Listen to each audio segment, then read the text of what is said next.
Nós já falamos de tantos temas aqui no nosso culto de mulheres. Falamos sobre amizade, falamos sobre confiança, falamos sobre sabedoria, né? Falamos sobre rejeição no último culto. Mas hoje nós vamos tratar de um tema, um assunto muito forte, talvez um dos mais fortes falados até agora, é sobre traição. E sabe, quando eu estava orando ao Senhor e pedindo a Ele que me desse uma direção para esse culto e que falasse algo ao meu coração, Ele já tinha colocado esse tema no meu coração há um tempo. Eu senti Deus falando que essa vai ser uma noite de uma nova história. Essa vai ser uma noite de cura. Você crê nisso? Essa vai ser uma noite de restauração. Quantas creem nisso? Essa vai ser uma noite de recomeço. Sabe, porque o Espírito Santo está aqui, sabe? Esse é um ambiente de cura. E não é um ambiente de cura incidental, por um acaso. Não, esse é um ambiente de cura intencional. Tudo que nós fizemos, tudo que nós trabalhamos nos bastidores é para que você chegasse ao caminho que vai te levar a uma nova história, a recomeçar. Eu quero te dizer que você que está aqui sentada nesse lugar, cada cadeira dessa foi orada, esse ambiente foi repleto de oração. Você que está nos assistindo agora online, ao vivo, ou você que vai assistir essa mensagem, o Espírito Santo vai tocar o seu coração. Essa ministração vai falar com você. Sua vida nunca mais vai ser a mesma. Quantos creem nisso aqui? Eu creio nisso, então celebre ao Senhor. Sabe, essa vai ser uma noite forte. Eu creio muito nisso. Hoje eu quero falar sobre algo que tem sido muito vivido por muitas pessoas e pouco falado na igreja. Traição. Talvez, para começar tudo, a gente precisa entender o que significa traição. Traição nada mais é do que a quebra de uma fidelidade prometida. A traição é uma deslealdade. Sabe, para a gente entender esse termo biblicamente, a gente pode compreender ele já da raiz do vocábulo grego. Ele indica desleal, desapontar expectações de alguém, desvendar informações secretas, seduzir, apresentar evidências falsas contra alguém, agir traiçoeiramente. Sabe, essa é uma mensagem sobre traição, mas não uma mensagem que se resume a mulheres que foram traídas, né, nos seus casamentos, nos seus relacionamentos. Na verdade, essa é uma mensagem para todas as pessoas que em algum momento da vida sofreram deslealdade. Talvez você foi traído por um chefe, por um amigo, por uma pessoa que você confiava, por uma pessoa que você amava. Talvez, assim como Jesus, você foi traído por um discípulo. A Bíblia diz que Jesus deu todo o seu amor, sua instrução, sua dedicação a Judas. E ele foi o responsável por apontar Jesus para a sua própria morte. Talvez você foi traído por alguém que contou, revelou um segredo que era só seu, como Dalila fez com Sansão. Eu não sei qual foi o nível de traição que você sofreu. Talvez até a sua traição tenha vindo de alguém da sua família, alguém de dentro da sua casa, que deveria acreditar em você, mas que decidiu zombar dos seus sonhos, assim como José. Eu preciso te dizer que não importa quem te traiu, qual foi o tipo de traição. O fato é que a maioria de nós, em algum momento da vida, já sofremos traição. É verdade ou não é, gente? É ou não é, minha gente? Em algum momento a gente já sofreu a deslealdade de alguém. E se tem uma coisa que amarga, é sofrer a deslealdade. É sofrer a traição. Talvez muitas pessoas não saibam, mas a traição, ela é sim considerada uma perda. É como alguém que perde uma pessoa que ama. E aquela pessoa que perde alguém que ama, ou seja, para a morte, ela passa por um processo chamado luto. Ela passa por um processo de cura, até desvencilhar daquela dor. A traição também tem um processo de luto. É como se a expectativa que você tinha em relação a alguém morreu. É literalmente uma perda. Quem nunca esperou que aquela pessoa que te oferecesse abrigo, proteção, amor e cuidado fosse virar as costas para você e você fosse enxergar com seus próprios olhos a traição? É uma morte. É ou não é, gente? É uma perda, é um luto, é um processo que dói e muitas pessoas não sabem administrar a dor após uma traição. Não sei se você sabe, mas muita gente que passa por uma traição sofre o que a psicologia chama de transtorno, né, pós-traumático. Você já viu uma pessoa que sofreu um acidente de carro, passou por um assalto, alguma coisa estarrecedora, assustadora? Aquela pessoa passa a desenvolver medo, ansiedade, angústia, agonia, síndrome de um transtorno de estresse pós-traumático. A traição também pode provocar isso na vida de muita gente. Porque não deixa de ser um susto, não é? Não deixa de ser uma agressão. E nós precisamos entender a gravidade que é a traição. Nós precisamos falar sobre isso. Mas muito mais do que falar sobre a gravidade, nós precisamos falar sobre a cura, amém? Nós precisamos falar que é possível ser curado depois de sofrer uma traição. Mas sabe, isso não é uma coisa que depende apenas de Deus, é uma coisa que nós colaboramos. A gente pode ser totalmente curado ou parcialmente curado.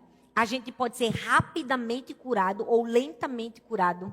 Tudo vai depender da maneira como a gente abraça a dor da recuperação.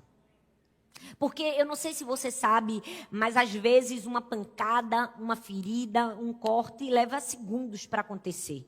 Mas a recuperação pode levar meses. A traição é assim, pode ter levado 1 hora para acontecer e anos para se recuperar. É por isso que é tão importante você abraçar a dor da recuperação, porque vai doer o processo. Mas se você abraçar a dor da recuperação, você será completamente livre. Sabe, todas nós estamos aqui porque eu realmente acredito que Deus quer que a gente seja livre. Mas nós precisamos entender que há uma diferença entre ser liberta e andar em liberdade. Ser liberta é algo que Jesus já conquistou e já fez por nós. Mas andar em liberdade é uma escolha nossa daquilo que nós vamos fazer com que Jesus conquistou por nós. Sabe, você está aqui não somente para ser livre, mas sobretudo para andar em liberdade. Deus te escolheu para andar em liberdade, mas essa é uma escolha sua. O que você vai fazer com aquilo que Deus conquistou por você? É porque tem gente que joga tudo na mão de Deus, já percebeu? Oh, Deus, me cura, Senhor, me livra, me liberta, quebra minhas cadeias, quebra as correntes. Deus fica olhando, minha filha.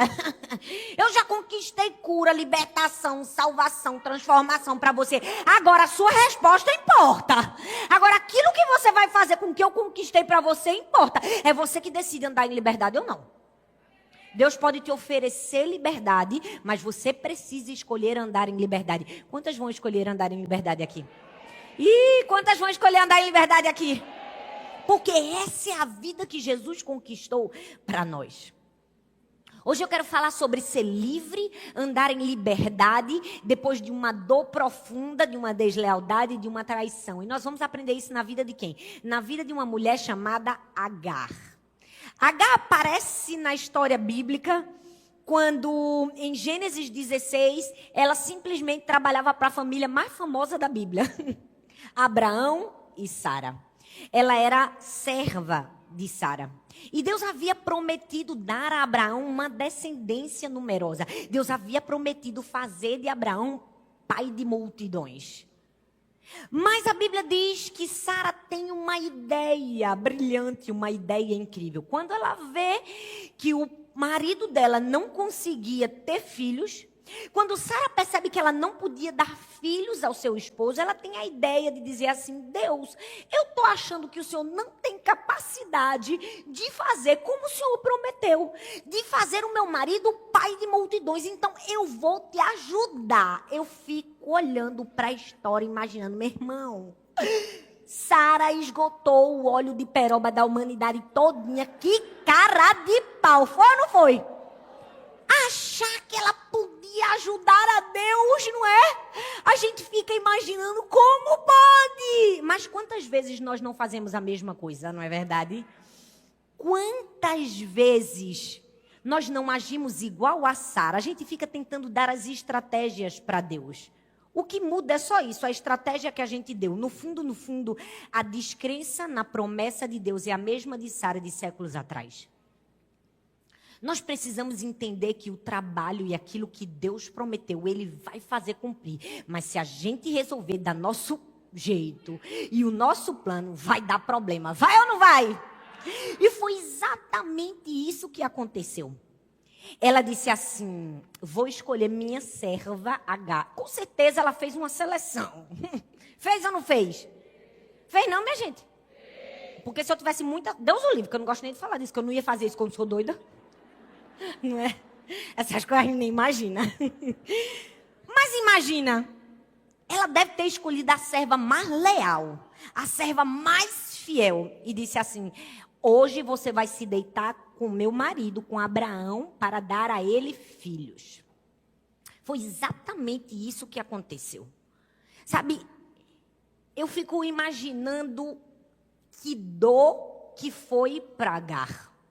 Porque, minha gente, a gente não está falando aqui de uma mulher qualquer que resolveu se deitar com um homem casado, não. A gente está falando de uma mulher que não tinha outra escolha a não ser obedecer. A relação que ela tinha com Sara não é uma relação de chefe e de funcionária, era uma relação de dona e escrava. Ela tinha a obrigação de obedecer a Sara. Então, quando Sara disse, deite com Abraão, ela não tinha outra escolha. Ela teve que se deitar, por quê? Porque ela foi uma serva obediente. A história diz que ela fez isso e fazendo isso ela engravidou.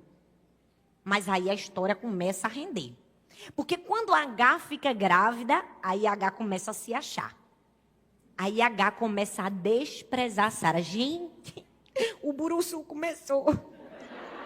Eu falo para vocês que na Bíblia as histórias são cinematográficas. São ou não são, minha gente?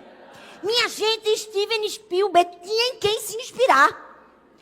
Com certeza, toda aquela apoteose cinematográfica dele veio da Bíblia. Veio ou não veio? Não bastasse a confusão que a mulher botou a serva para deitar com o marido, para ter um filho, para dar descendência, a serva agora já desprezava a dona. Começou a confusão. E eu amo que no meio dessa bagunça, Sara ficou revoltada. E aí quando Sara se revoltou, ela disse assim a Abraão. Ela disse, então Sarai disse a Abraão, caia sobre você a afronta que eu venho sofrendo. Coloquei minha serva em seus braços e agora que ela sabe que engravidou, despreza-me. Que o Senhor seja o juiz entre mim e você. Mas eu amo a resposta que Abraão dá. Sabe por quê, gente? Porque Abraão diz assim, ó, Sarai, olha, tua serva está nas tuas mãos. Faça com ela o que você achar melhor. Aqui nesse texto tem uma reflexão profunda para mim e para você que a gente aprende com Sara. Toda vez que a gente decidir fazer cumprir o nosso plano, a responsabilidade da consequência vai ser só nossa. Para de ficar dizendo, agora é sua culpa, Abraão. Abraão, é minha culpa nada. Quem teve a ideia de botar a mulher para dormir comigo foi você. Assuma a consequência. Eu tô aqui para te dizer, colega, cuidado com o que você vai fazer. Você vai precisar assumir o risco das suas escolhas. Você vai precisar assumir o risco daquilo que você decidiu fazer. É muito bonito, né? Sara decide ser Deus e diz assim, agora eu vou dar uma descendência pro meu marido. Manda o camarada se deitar com a serva e depois vai culpar ele? Eu achei foi pouco o que ele fez. Que Deus que me perdoe. E a gente que defende as mulheres. Mas, sinceramente, nessa hora eu vou defender Abraão. A bicha faz a doidice. E depois disse assim, a culpa é sua, Abraão. Culpa minha não. Culpa minha não. Faça você. Sua serva está na sua mão. Era como se Abraão estivesse dizendo, aprenda a administrar seu erro. Deus te trouxe aqui para te fazer esse alerta. Se você errar, você vai ter que administrar seu erro. Se você tomar uma escolha insensata, você vai ter que administrar seu erro. Sabe por quê? Porque toda decisão que não é feita baseada na vontade de Deus, mas na sua própria vontade, do seu próprio orgulho, do seu próprio egoísmo e a sua própria maneira, a consequência cabe a você. Abraão disse assim, ó, tá na tua mão. E o texto diz que quando Abraão jogou de volta para a mão dela, ela maltratou Agar. Ela maltratou tanto, que Agar resolve fugir para o deserto. E aí, quando Agar foge para o deserto, o anjo chega junto dela, fala com ela e faz uma pergunta para ela. Na verdade, o anjo faz duas perguntas. Ele diz assim: Agar, da onde você vem e para onde você vai? Eu amo que o anjo chegou para Agar e disse assim: Agar, da onde você vem e para onde você vai? E era Deus querendo nos ensinar. Era Deus querendo nos ensinar sobre raiz e destino. Era Deus querendo nos ensinar que quando nós sabemos de onde nós viemos, nós sabemos aonde nós vamos chegar. Quando sabemos quem nós somos em Deus, sabemos o nosso destino. Se alguém chegasse para você na situação difícil que você está enfrentando e te perguntasse de onde você vem e para onde você vai, o que você responderia? É por isso que é tão importante entender a sua raiz, quem você é, para entender aonde você vai chegar. O anjo perguntou: Agar, de onde você vem e para onde você vai? E aí o que é que Agar responde? Agar responde que estava fugindo de Sara. Ah, minha gente, o negócio começa a moer, o caldo de cana vai apertar. Vocês estão preparadas? Misericórdia, vocês estão preparadas, gente? Olha o que o anjo replica quando Agar diz que está fugindo de Sara, que maltratou, que cozinhou ela. Ele diz assim: volte. Vou até beber um gole d'água. Não, minha gente, o anjo não mandou isso, não. O que foi que o anjo disse? Ele disse: volte. Meu Deus. Ele disse assim, ó: volte à sua senhora e sujeite-se a ela. Disse mais o anjo: multiplicarei tanto os teus descendentes que ninguém poderá contar. Disse-lhe ainda o anjo do Senhor: você está grávida e terá um filho e lhe dará o nome de Ismael, porque o Senhor ouviu o seu sofrimento. Ele será como um jumento selvagem, sua mão será contra todos e a mão de todos contra ele. E ele viverá em hostilidade contra todos os seus irmãos. Esse texto é forte. Eu não sei se você conseguiu tirar lições preciosas, mas mesmo que você não tenha conseguido, eu consegui, eu vou dar para você. Primeira coisa que a gente vê no texto: o Senhor viu o sofrimento de Agar. Eu amo que Deus vê o nosso sofrimento. Eu amo que Deus ouve o nosso clamor. Eu amo que não importa quem seja, Ele diz: eu enxergo você, Agar. Eu sei o que Sara fez com você. Ei, eu estou aqui para te dizer: eu conheço a sua dor. É maravilhoso, é por isso que eu amo a Deus, porque nada passa de oculto a Deus. Pode alguém fazer o mal contra você, Deus dizendo: eu estou vendo, eu sei, eu estou ouvindo, eu sei o que você está sofrendo. O anjo disse assim: Agar, eu sei, vou te dar algumas promessas por causa disso. Vou multiplicar seus descendentes, Agar. Eu enxergo você. Deus nos trouxe aqui para dizer para mim e para você: Deus nos enxerga no nosso sofrimento. Mesmo que o mundo não nos enxergue. Porque, venhamos e convenhamos, é muito fácil enxergar gente importante, é ou não é? E quem era pobre da Agar? Uma serva. Não é fácil enxergar uma serva. Uma serva não é alguém que faz pedidos e é atendida. Uma serva não é alguém questionado. O que você precisa? É, gente? É não. Sabe, esses dias eu saí para jantar com meu esposo. E foi uma noite tão bonita, romântica. A gente estava jantando num restaurante. E o garçom que nos atendeu era tão gentil. Mas tão gentil. Mas ele nos servia com tanta dedicação que ele me constrangeu. Ele dizia: o que é que a senhora deseja? A senhora quer mais alguma coisa? Sabe, aquela coisa excessiva, além. Eu me senti tão especial naquele restaurante. E aquela minha sensação me trouxe um incômodo. Ao mesmo tempo que eu agradeci, eu disse: Deus, obrigada, porque eu estou sentada aqui com meu esposo.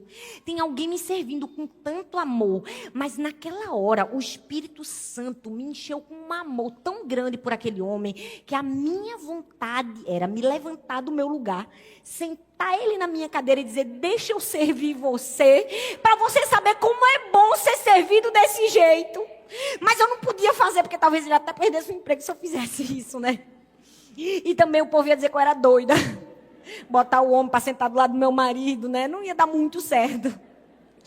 Mas me deu uma vontade tão grande de sentar o garçom e dizer assim: eu vou fazer com você o que você está fazendo comigo, para você ver como é bom. E quando eu estava meditando nessa mensagem, eu me lembrei desse dia. Porque quem era H? H era uma serva. Ela vivia para servir outras pessoas. Ninguém perguntava o que ela queria. Ninguém atendia ela. Ninguém sabia o que ela estava passando.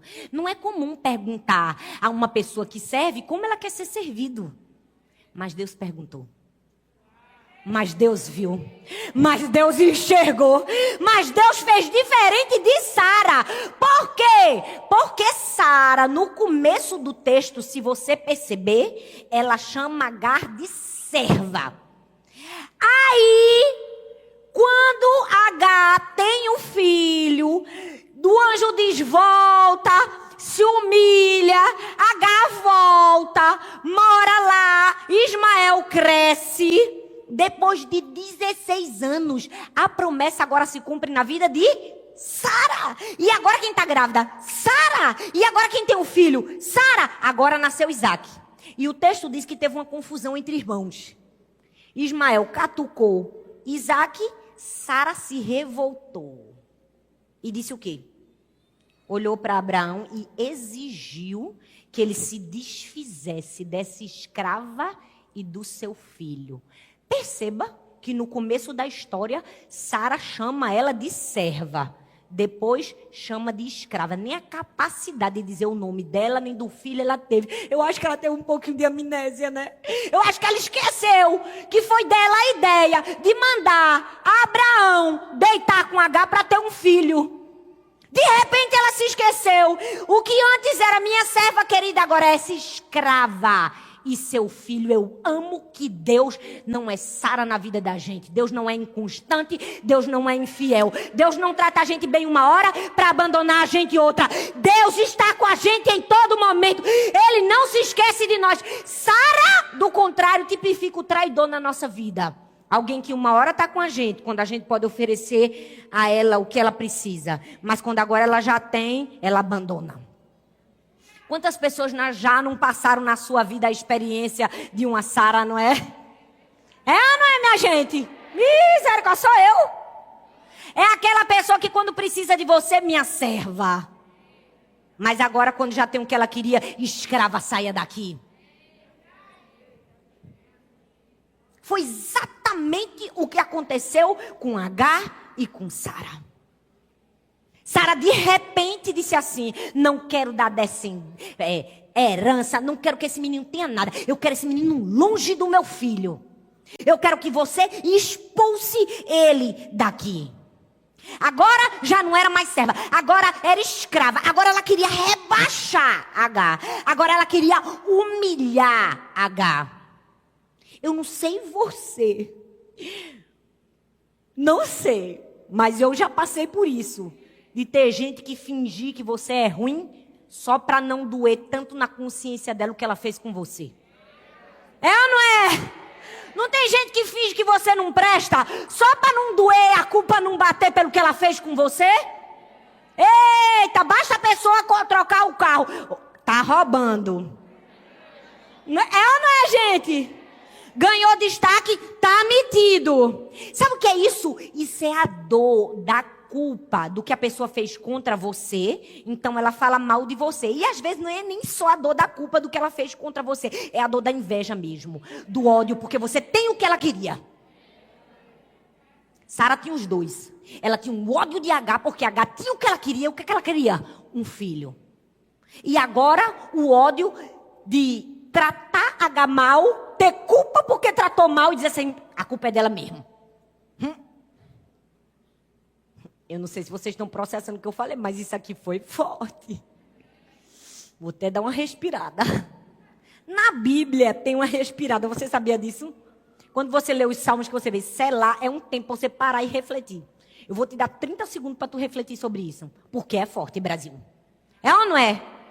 Quantas vezes alguém já fingiu que você não era uma pessoa só porque ela era maligna? A perspectiva errada aqui não era sua, era dela. A perspectiva errada aqui não era de Agar, era de Sara. Ixi, agora só aquecer. É não, filha, é só porque tu queria estar lá mesmo. Aí tu não tem o que falar e tu diz que a pessoa só quer ser. Aprende a dar nome ao teu erro. Aprende a dar nome à tua inveja. Aprende a dar nome à tua intolerância, ao teu ódio. Foi isso que Sara fez. O que antes era uma serva, agora era uma escrava. Mas eu amo. Que pode pesquisar na Bíblia. Todos os momentos que o anjo falou com Agar, o anjo chamou ela de quê? De escrava? Chamou ela de quê? De serva. Porque Deus não nos diminui porque alguém nos diminuiu. Deus não leva em consideração a língua mentirosa. Deus não leva em consideração a língua difamadora. Ele nos conhece, Ele sabe quem nós somos. Não vou te chamar de escrava não, porque você é uma serva. Meu Deus. E a gente só está na introdução. Aí você pode dizer, meu Deus, pastora, que história de Agar. Mas por que falar de Agar em traição na Bíblia? Vamos falar a verdade. Se a gente for estudar o Antigo Testamento e procurar as mulheres da Bíblia, nenhuma foi traída, gente. Porque não existia monogamia, era poligamia. Os homens podiam ter várias mulheres. Então, a gente pode pegar um exemplo bíblico e dizer, fulana foi traída. Mas eu escolhi Agar porque eu acredito no meu coração que Agar tipifica uma tripla traição. Primeiro, ela foi traída pela sua senhora, Sara, que lhe pediu algo, que fez ela deitar com seu marido e que a abandonou. Ela se sentiu traída ou não se sentiu? Tipo, eu fiz o que tu queria, te dei o que tu precisava e agora tu me joga no deserto? Segundo, ela se sentiu traída também por quem? Por Abraão. Porque a Bíblia diz que quando Sara exige que Abraão pegue a escrava e o filho e manda embora, o que é que Abraão faz? O que é que Abraão faz? Obedece. Ô bicho frouxo. Ele obedece, mas ele faz pior. Ele deu a Agar apenas um cântaro de água e um pedaço de pão. Minha filha, se isso não for uma traição, não sei o que é. Deu um pouquinho de água e um pouquinho de pão. Disse assim, morra no deserto. Foi isso que ele disse para Agar. Sendo Abraão riquíssimo, viu? Porque Abraão era milionário. Ele pega o próprio filho, dá um pouquinho de água e um pedacinho de pão. Se isso não é traição, eu não sei o que é. E aí eu penso que Agar tenha tido um terceiro tipo de sentimento de traição. Ela também talvez deve ter se sentido traída pelo próprio Deus. Porque para e pensa comigo, a primeira vez que ela vai parar no deserto, o anjo manda ela fazer o quê? Manda ela voltar. Eu fico imaginando a expectativa que ela criou com Deus. O anjo mandou eu voltar, Deus mandou eu voltar, Deus vai mudar a minha história. Daqui a pouco ela volta para o deserto de volta. Se sentiu traída por Deus também. Foi ou não foi? Foi uma tripla traição. Mas na história de Agar, a gente vai aprender 3 conselhos para ser curado da dor da traição. Quem está comigo aqui? A primeira é levante-se do chão e se agarre à promessa de Deus. Gênesis 21, do 14 ao 18, diz assim, ela se pôs a caminho e ficou vagueando pelo deserto de Berseba. Fala comigo, Berseba. Quando a água acabou da vasilha, a vasilhinha que Abraão deu a ela, quando a água acabou, ela deixou o menino debaixo de um arbusto e foi sentar-se perto dali, à distância de um tiro de arco de flecha, porque pensou, não posso ver o menino morrer. Sentada ali perto, começou a chorar e Deus ouviu o choro do menino. E o anjo de Deus do céu chamou Agar e lhe disse, o que te aflige, Agar? Não tenha medo. Deus ouviu o menino chorar lá onde você o deixou. Levante, tome o menino pela mão, porque farei dele um grande povo. Agar estava tão desesperada, Agar estava tão desnorteada no meio do deserto, que a primeira reação de Agar é normalmente a primeira reação de uma mulher traída. A ausência total de direção. Para onde eu vou? O que é que eu vou fazer da minha vida? E agora o meu futuro? Essa é a primeira fase que uma mulher passa depois de ser traída. Falta de direção. O que é que eu vou fazer agora? Foi exatamente assim que Agar se sentiu. O que é que eu vou fazer? Ela abriu os olhos e os olhos dela só viam deserto, sem fé e sem esperança. Mas como se não bastasse, ela foi para a segunda fase que uma mulher traída passa: escassez. Porque ela andou. Ela fez o que ela podia, mas na hora que ela mais precisava, a água acabou da vasilha. Ela sofreu a escassez. E o texto diz que ela deixou o próprio filho num arbusto, se distanciou 1 tiro de arco e flecha, que era uma distância longa, para não ver o menino morrer. Minha gente, eu não sei vocês, mas eu não tinha esse sangue frio, não. Qual era a mãe que teria a capacidade de deixar um filho debaixo de uma árvore e ficar à distância porque não quer ver o menino morrer? Sabe, parando para pensar sobre isso. Eu acredito que no fundo, não era que Agar tivesse jogado aquele menino para a morte. No fundo, o que Agar fez foi fruto de um desespero de alguém que já se sentia morta. Você já percebeu que tem gente que já sofreu tanto na vida, que é como se ela se sentisse morta? Nada mais tem sentido, ela não consegue tomar uma direção, ela não consegue fazer uma escolha. A Agar se sentia assim, é como se ela dissesse assim: já morri mesmo, ele já morreu mesmo, de tudo que eu vivi. Talvez você está aqui, você está se sentindo nesse estágio, sabe aquele estágio que você não tem mais alegria para a vida, aquele estágio que você já sofreu tanto que você diz assim: estou me sentindo uma morta. Foi assim que Agar se sentiu. Mas o texto diz que o anjo disse o que para ela? Disse: levante e agarre a promessa de Deus. Como é que a gente se levanta depois de uma traição e agarra a promessa de Deus? Confiando na voz de Deus e não na voz do desespero. Porque justiça seja feita na hora da crise, na hora do desespero. O desespero, ele não fala não, ele grita no nosso ouvido. É ou não é? Desiste da família, já não tem mais jeito, acaba com esse casamento, acaba com sua vida, não tem jeito mais para você, não tem jeito mais para a família. Na hora da crise, o desespero, ele não fala não, ele grita. Cabe a mim e a você dar ouvidos à voz de Deus ou à voz do desespero. Sabe, Agar estava nesse momento. É importante entender que ela conseguiu reconhecer. Isso já é um avanço. Ela conseguiu reconhecer a voz de Deus quando o anjo falou com ela. Porque a gente só reconhece a voz de quem a gente tem confiança. E a gente só tem confiança com quem a gente tem intimidade. Então, reconhecer a voz de Deus já é um grande passo. Já foi um grande avanço. Foi ou não foi? Mas só que eu quero que você pare comigo e pense. Na primeira vez que Agar foi para o deserto, quando ela fugiu de Sara, o anjo falou com ela. Falou ou não falou? Ela ouviu Deus falar com ela. Por que que agora, na segunda vez que ela foi parar no deserto de novo, ao invés de deixar um menino para morrer debaixo de uma árvore, ela não se lembrou? Ei, Deus já falou comigo num deserto. Isso significa que Deus me ouve, eu vou clamar a Ele. Porque ela só queria chorar. Quantas de nós somos assim? No meio da dor, a gente se esquece que Deus um dia já falou com a gente e a gente não clama, não é? No meio da dor, a gente se esquece de recorrer ao sobrenatural. Porque no fundo, a gente só quer chorar. É ou não é? A gente se esquece que Deus fala com a gente e para de pedir para Deus falar com a gente. Agora, eu amo que para comigo e pensa.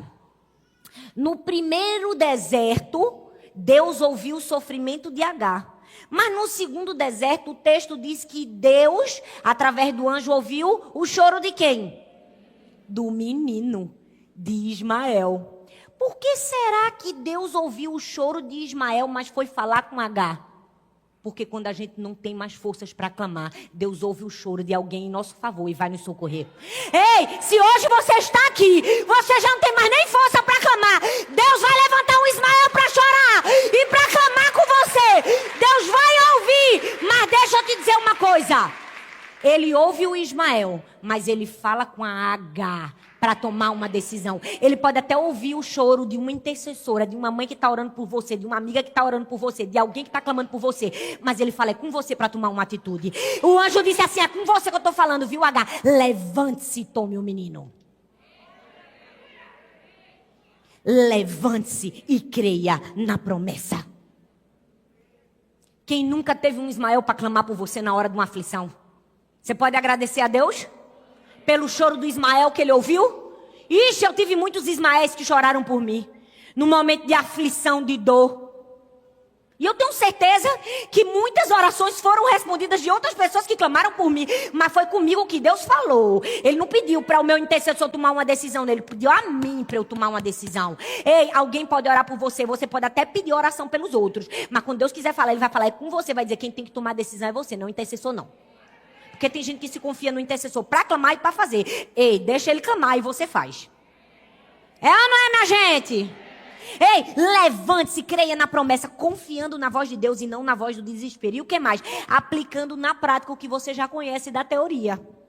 Porque para comigo e pensa, Deus fez uma promessa para Agar no primeiro deserto. Fez ou não fez? Ele disse assim, eu vou multiplicar a sua descendência. Ela vai ser tão numerosa que ninguém pode contar. Ora, se Deus disse que ia multiplicar a descendência de Ismael, como é que quando ela vai de novo para o deserto, ela diz assim, quero morrer, vou botar um menino na árvore para morrer, porque agora a gente vai morrer. Ela se esqueceu que Deus tinha dito que ia multiplicar a descendência.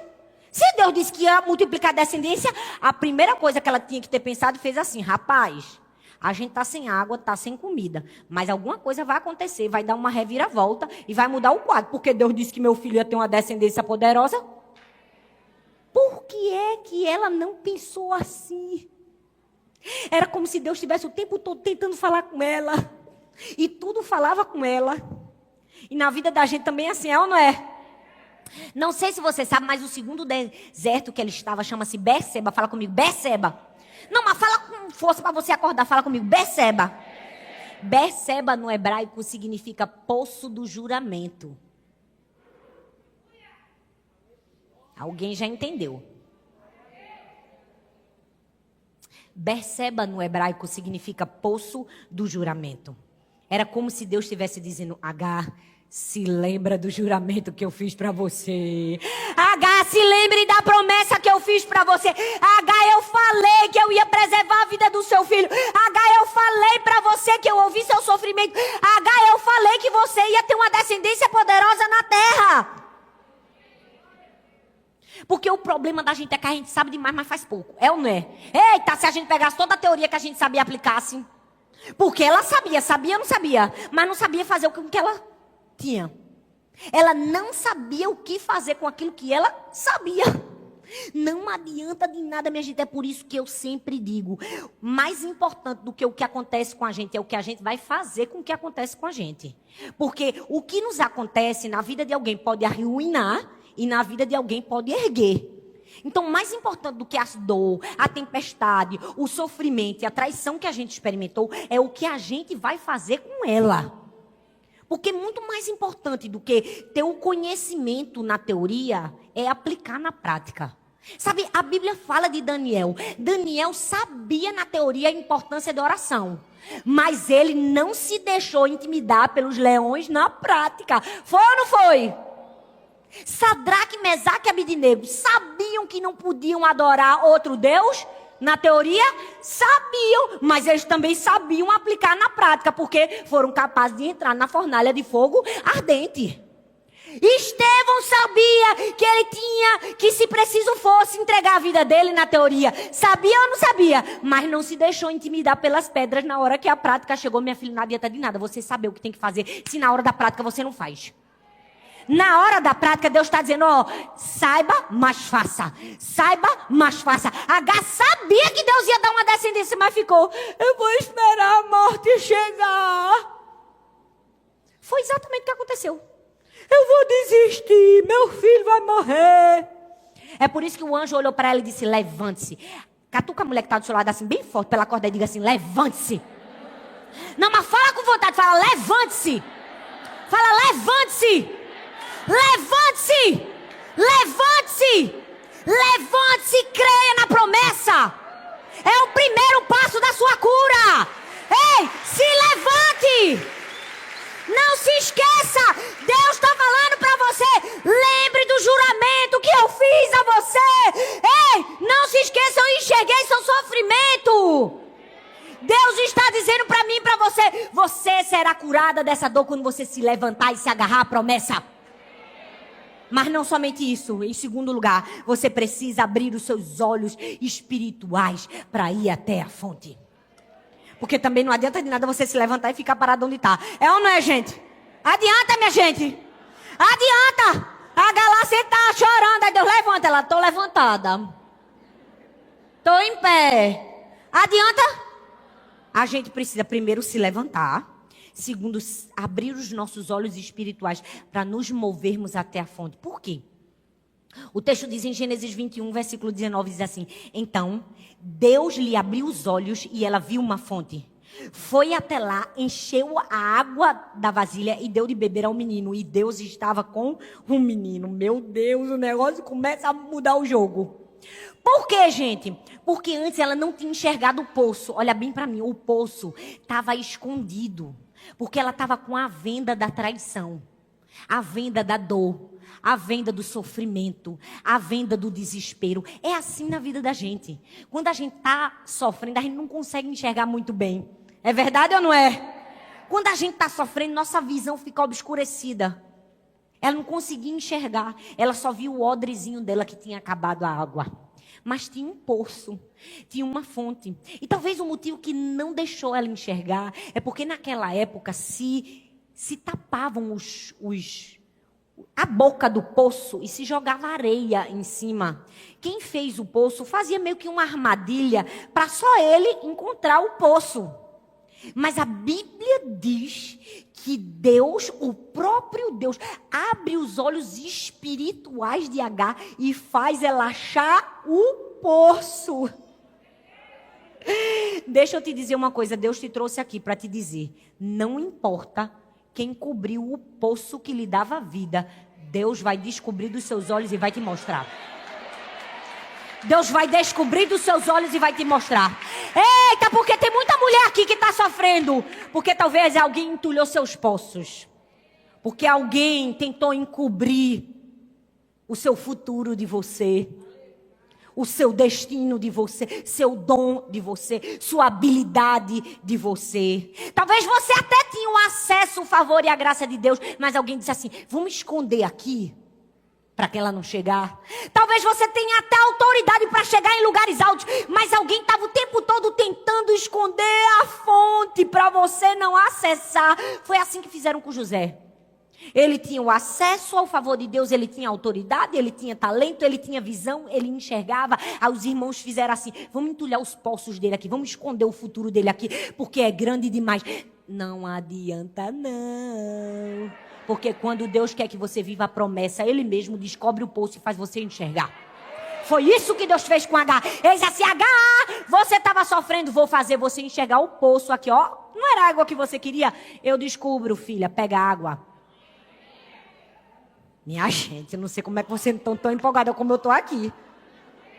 Quem crê que Deus vai descobrir os poços que esconderam de você? Quem crê aqui que Deus vai revelar o lugar da água que você precisa para beber? Porque é Deus que faz, viu? Ai, como Deus fez isso na minha vida. Na sua também? Quantas vezes que quiseram entulhar os nossos poços, não é? Não, não apresenta ela não. Não leva não. É assim, gente, quando Deus tem um propósito na vida de alguém, quando alguém brilha, sempre tem alguém para querer esconder. Mas não esconde. Porque quando Deus quer, Ele mostra. É ou não é, minha gente? Meu Deus. Essa noite vai ser demais, eu estou crendo. Deus vai abrir seus olhos para você enxergar uma fonte onde você só viu um odre vazio. Deus vai abrir seus olhos para você enxergar a vida onde você só enxergava morte. Deus vai abrir seus olhos para você enxergar um sonho onde você só via frustração. Deus vai abrir seus olhos. Porque do mesmo jeito que Ele fez com Agar, Ele vai fazer com você. Sabe por quê? Porque Deus tira a venda espiritual dos nossos olhos quando a gente decide se entregar à transformação. Minha gente, o texto diz que ela tinha o quê? Ela tinha um odre. Eu fui estudar sobre o odre. Vocês sentam que tem conhecimento para vocês hoje. Vocês vão me aguentar. Amém, minha gente? Olha só, tem um texto na Bíblia, Salmo 56, versículo 8, que diz assim: registra tu mesmo o meu lamento, recolhe as minhas lágrimas em teu odre. Acaso não estão anotadas em teu livro? No original hebraico, a palavra traduzida para odre é nu. É uma espécie de cantil, uma espécie de garrafa feita de couro de animal, que era muito usado naquela época. Para armazenar água, para armazenar leite. Mas o uso mais comum de um odre era para armazenar o vinho. Por quê? Porque se colocavam ali o suco de uva e depois de um tempo acontecia o processo de fermentação e o suco de uva se transformava em vinho. Eu não sei se você está entendendo por que eu estou falando tanto do odre. Porque o odre é o simbolismo da nossa vida. O vinho é o esmagar da uva. E talvez as suas lágrimas sejam o esmagar da sua aflição. Mas deixa eu te dizer, quando Deus recolhe as nossas lágrimas no seu odre, não é apenas para estocar e não tem uso nenhum. Quando Deus recolhe as suas lágrimas no seu odre, é para transformar a sua lágrima de tristeza em lágrima de alegria. E se eu estou te falando isso, eu estou te falando de conhecimento de causa. Por quê? Porque eu chorei amargamente a morte de uma filha, mas chorei alegremente o nascimento de 3. Deus vai mudar sua lágrima de tristeza em lágrima de alegria.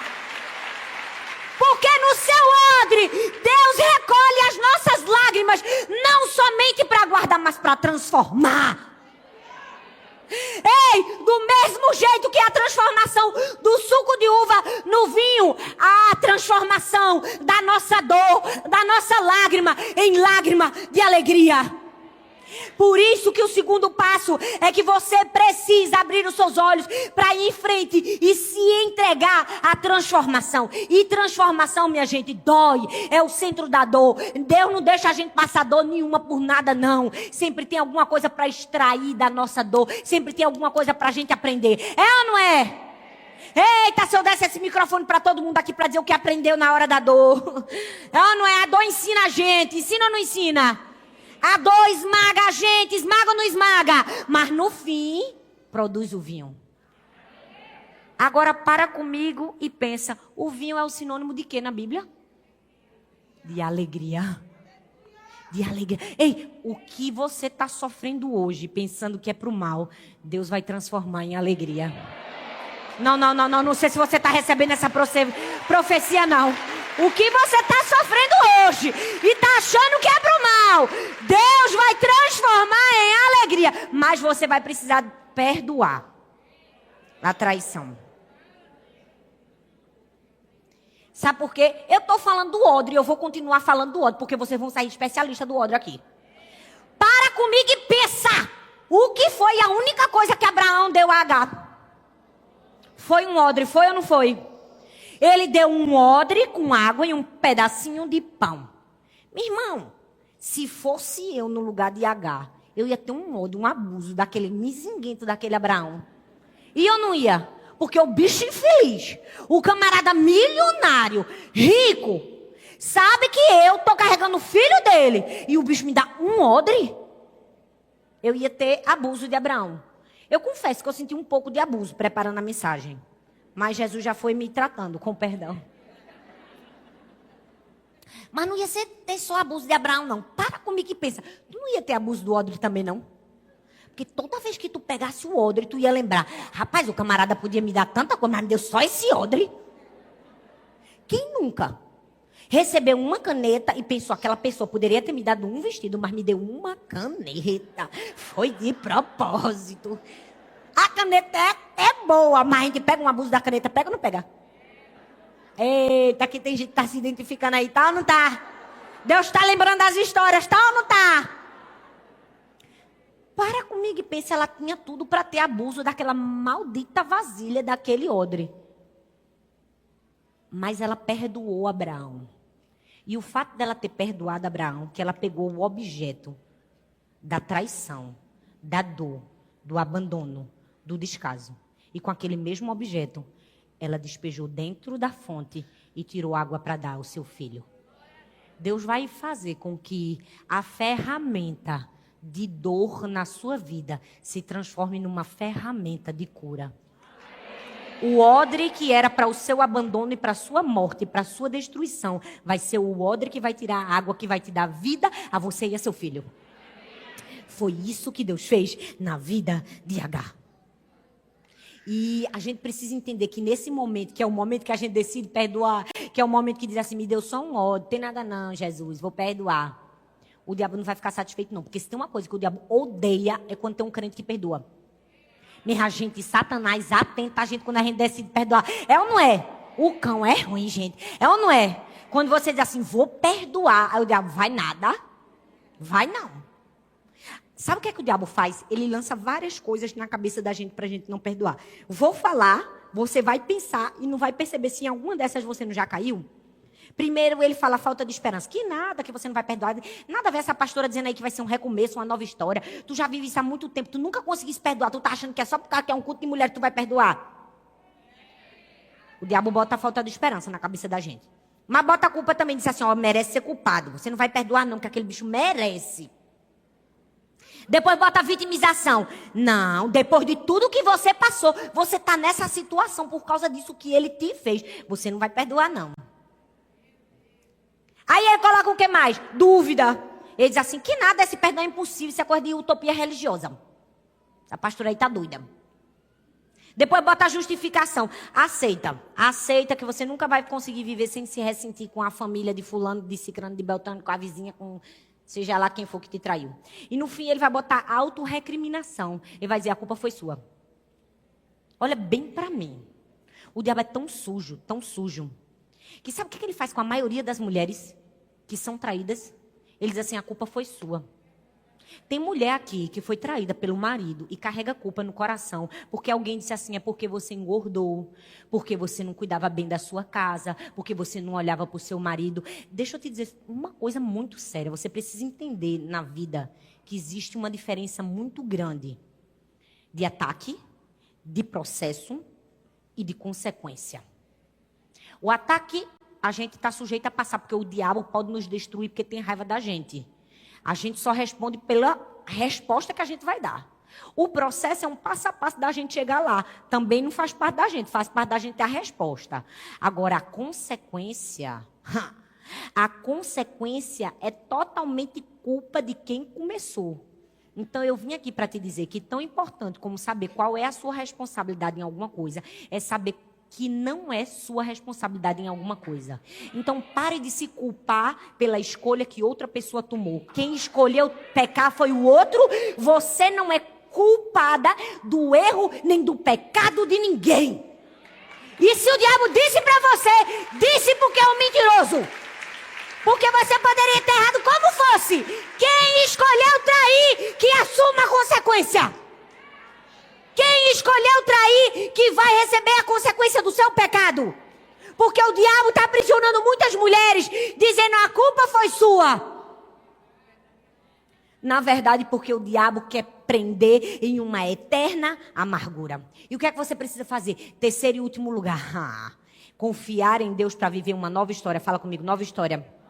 Fala comigo, nova história. Gênesis 21, do verso 20 ao 21, diz assim, ele cresceu, viveu no deserto e se tornou flecheiro. Ele quem? Ismael. E vivia no deserto de Parã, e sua mãe conseguiu-lhe uma mulher da terra do Egito. Gente, eu amo as reviravoltas da história bíblica. O fim apoteótico que Deus dá. É ou não é? Porque a Bíblia diz que Ismael não somente sobreviveu, mas virou um flecheiro, e a mãe dele conseguiu uma mulher para ele. Vocês estão vendo o que eu estou vendo? Ela não deixou a dor, nem a amargura tomar conta do coração dela. Ela disse, eu mesmo consigo uma mulher para o meu filho, que não é que a vida relacional minha não deu certo, que a do meu filho não vai dar não. Deus te trouxe aqui para dizer, você é uma H. Você não passa sua amargura nem sua dor adiante, nem para as outras pessoas, nem para a sua geração, nem para ninguém. Ela disse, eu mesmo vou achar uma mulher para o meu filho. E ela achou. Ai, meu Deus, tem tanta coisa para falar com vocês aqui, mas eu estou pregando há muito tempo, né? Vocês ficam aqui comigo? Eu vou falar só mais 5 minutos. Para comigo e pensa. H não deixou o trauma dela ir adiante. Ela buscou uma mulher para o marido. Mas perceba que a história dela tem uma reviravolta final quando ela chega aonde? Na fonte. Foi ou não foi? Não foi no poço que a história deu a reviravolta? Foi ou não foi, minha gente? Foi no poço de água. Poço, água. Lembra que Jesus disse que aquele que crê do seu interior fluirão rios de águas vivas? Vamos viajar um pouquinho? Para comigo e pensa. Quando alguém joga um saco de lixo, uma garrafa PET no rio, o que é que o rio faz? Ele expulsa, porque não pertence a ele o lixo. Ele pega da própria correnteza e joga para a margem. E eu não sei se você sabe, mas a margem do rio é o lugar mais fértil. Por quê? Porque aquele lixo se transforma numa decomposição e se torna adubo. Deus trouxe você aqui para te dizer que se alguém jogou lixo em você, você devolve como vida e vai frutificar, vai servir de adubo na sua vida. Porque do seu interior flui rios de águas vivas. Ei, do meu interior flui rios de água viva. Jogou pro mal, eu boto para fora. Jogou pro mal, eu boto para fora. Me mandaram morte, eu devolvo vida. Me mandaram destruição, eu devolvo gentileza. Me mandaram ódio, eu devolvo amor. Eita! Quem é H aqui, minha gente?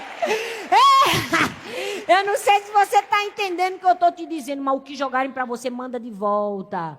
Porque você não foi feito para segurar lixo.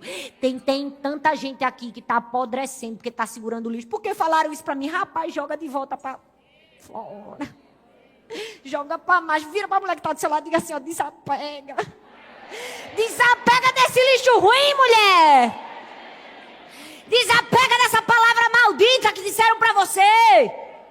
O que é que você precisa fazer? Confiar que Deus tem uma nova história para você. Ele vai transformar sua dor em seu propósito. Meu Deus do céu.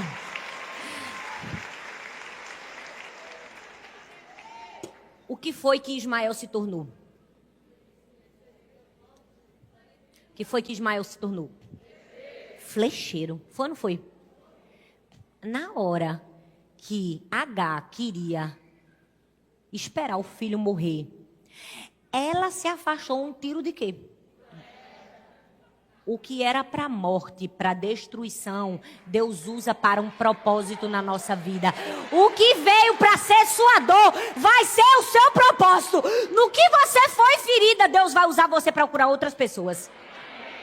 Foi isso que aconteceu na vida de Ismael. Meu Deus do céu, minha gente. Eu não sei você, mas eu estou toda arrepiada aqui. Sabe por quê? Porque nenhum superior treina nenhum soldado para nada, não. A Bíblia diz no Salmo 18, versículo 34, adestra minhas mãos para o combate e os meus braços para que possam lançar dardos poderosos. E o crente ainda acha que a vida do crente é fácil. Meu filho, se a gente tem um general que adestra os nossos braços, é porque a gente vai viver o quê? É guerra. É ou não é?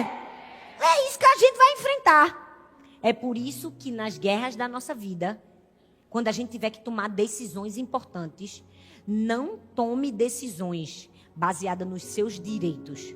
Tome decisões baseadas na direção de Deus. Não tome decisões baseadas no seu direito. Tome decisões baseadas na direção de Deus. Ah, mas eu tenho o direito de expor e contar tudo. Tem, mas é a direção de Deus? Ah, mas eu tenho o direito de ressentir no meu coração. Tem, mas é a direção de Deus? Ah, mas eu tenho o direito de me vingar. Tem, mas é a direção de Deus? Não tome decisões baseadas nos seus direitos. Tome decisões baseadas na direção do Senhor. Porque se você quiser anular a dor do processo, você vai ser igual um atleta olímpico. Você pode até correr a corrida, mas não vai valer de nada. Que foi como se você tivesse tomado esteroide. Vai ser eliminado. Tem muita gente aí querendo correr à base de bomba. Vou amortecer meu dor, sofrimento. Vou anular a minha dor. Não é para tomar anestesia, não. Porque tomar uma anestesia elimina completamente a dor. É para aceitar a ajuda de quem vai carregar a cruz. Porque quando você aceita ajuda para carregar a cruz, você sofre, mas sofre no caminho, no destino. Sofre chegando no lugar que você precisa chegar. Sofre indo para o caminho que você precisa ir. Deus trouxe a mim e a você para te dizer que Ele pode recomeçar. Não importa a dor que a gente passou. Porque sabe, minha gente, o mesmo fogo que endurece o barro é o fogo que derrete a vela. O problema não é o calor, não. O problema é o material. Tem gente que na hora da pressão endurece. Tem gente que na hora da pressão amolece. Deus te trouxe aqui para dizer qual é o teu material, filho. O que é que tu vai fazer na hora da dor? Tu vai se humilhar, se quebrantar e dizer, Deus me ajuda a recomeçar? Porque essa tem que ser a nossa resposta. A maior vingança que a gente pode dar contra quem nos feriu filha, e mostrar para aquela pessoa que não funcionou, que você não parou, que você não desistiu, que a dor não te matou. Aí eu quero contar a conclusão para vocês, a melhor parte da história. No fim da história, quando Abraão, bem velhinho, morreu, quem foi para o enterro dele? Ismael. Assustador, né? Não teve direito à herança, ganhou um odre e um pedaço de pão. Ganhou abandono, desprezo, mas foi capaz de ir no enterro do pai. Eu quero te dizer que essa é a maior prova de superar uma traição. Ter uma vida que honra a Deus acima de tudo e de todos. Deus quer te levar nesse nível, que por mais que tenham feito mal contra você, você saiba retribuir com o bem. Olha bem para mim, te deram só um odre e um pedaço de pão. Fica tranquilo, Deus tem uma fonte para você. Fizeram você desacreditar na vida e tentaram destruir os seus sonhos. Fica tranquila, Deus vai fazer você sobreviver no deserto. Sabe por quê? Porque a recompensa de Deus é a que vale. A história que Deus escreve é a que vale. Tentaram matar você? Fica tranquila. Deus te dá uma descendência frutífera. Tu nem morre, mas tu ainda tá a vida. Gera vida. E a vida frutífera. Meu Deus. Eu fico imaginando a vida de Agar. Como ela não se enxergou. Porque justiça seja feita, gente. Se tem uma coisa que destrói a autoimagem de uma mulher, uma traição, é ou não é? No começo do sermão, vocês viram que Agar veio aqui, tentou se enxergar, mas ela não conseguia ver. Porque a traição é um buraco tão grande no coração da gente que destrói a nossa percepção de quem nós somos. A gente se enxerga imunda, triste, abandonada. A gente só enxerga escassez, fome, desespero, ausência de futuro. Mas quando o próprio Deus tem um encontro com a gente junto da fonte, Ele diz assim, não, te deram uma botija, eu te dou uma fonte. Deus disse assim, foi só um pedacinho de pão, te jogaram para morrer no deserto. Não, no deserto você vai florescer. No deserto você vai criar seus filhos. No deserto seu filho vai ser um flecheiro. Deus está dizendo assim, ó, essa dor não vai matar você não. Você só conseguia enxergar a escassez. Não, eu tenho fartura para você no deserto. Tá confusa no deserto, não consegue enxergar o futuro. Fica calma. Eu tenho um destino para você, porque no deserto eu fiz um juramento para você. Eu fiz um juramento. No deserto eu te dei uma promessa. Você só precisa acreditar na promessa que eu fiz para você no deserto. Te chamaram de escrava? Não. De escrava? Não. Eu chamo você de serva, de filha. Eita, quiseram matar você? Matar? Não, morre não. Esconder o poço. Esconde não, porque eu faço você enxergar. Você vai ver. E quando você abrir os seus olhos, enxergar e fizer o que você precisa fazer, perdoar, olhar para a botijazinha que era para te matar e disser, é dela que eu vou tirar água para sustentar meu filho, você vai conseguir enxergar com perfeição quem é você. Você vai conseguir enxergar com perfeição que Deus tem um futuro de paz e de esperança para você. Eu quero que se levantem as agarras que Deus trouxe aqui. Tem alguma H aqui? Cadê a H? Vamos chamar